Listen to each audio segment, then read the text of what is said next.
Kwa majina naitwa Beatrice Saria, ni afisa lishe halmashauri ya mji Newala. Kwenye utekelezaji wa afua za lishe tumeona tulikuwa tukienda tuna improve, yani tofauti na mwanzo na sasa hivi. Kwa sisi tunajivunia kuwa ni mafanikio makubwa ambayo tumeyapata, lakini kwenye utekelezaji huo bado kuna baadhi ya viashiria hatukuweza kufikia kwa 100%, lakini tuliweza kufikia malengo yaliyowekwa. Kiashiria kimojawapo ni katika utoaji wa vidonge vya kuongeza damu, yani FeFo. Katika utoaji tumeweza kufikia 100%, lakini sasa changamoto inakuja kwenye jamii. Vidonge wanapatiwa anapohudhuria kliniki kwa ajili ya muda ule ambao atatakiwa kuwepo nyumbani, atameza mpaka muda wa hudhurio lingine linalofuata, lakini wengi wetu ama wengi wao wakiwa majumbani hawavitumii.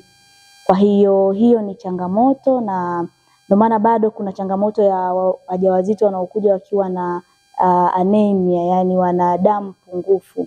Lakini sambamba na hilo sasa ndo tunapata changamoto ya kupata watoto wanaozaliwa na uzito pungufu, lakini pia hata changamoto za watoto wenye mdomo wazi.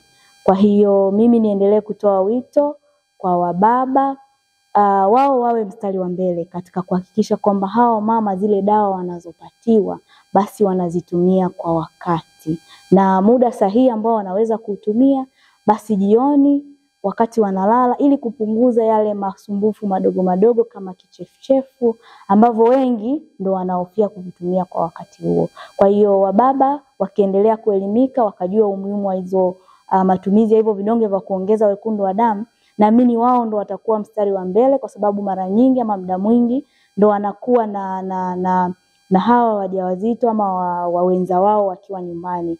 Na ndio maana tunaendelea kushauri basi wanapoenda clinic aende baba pamoja na mama aliyekuwa mjamzito, ili waendelee kupatiwa elimu na kwa ajili ya ustawi wa afya za wanawake.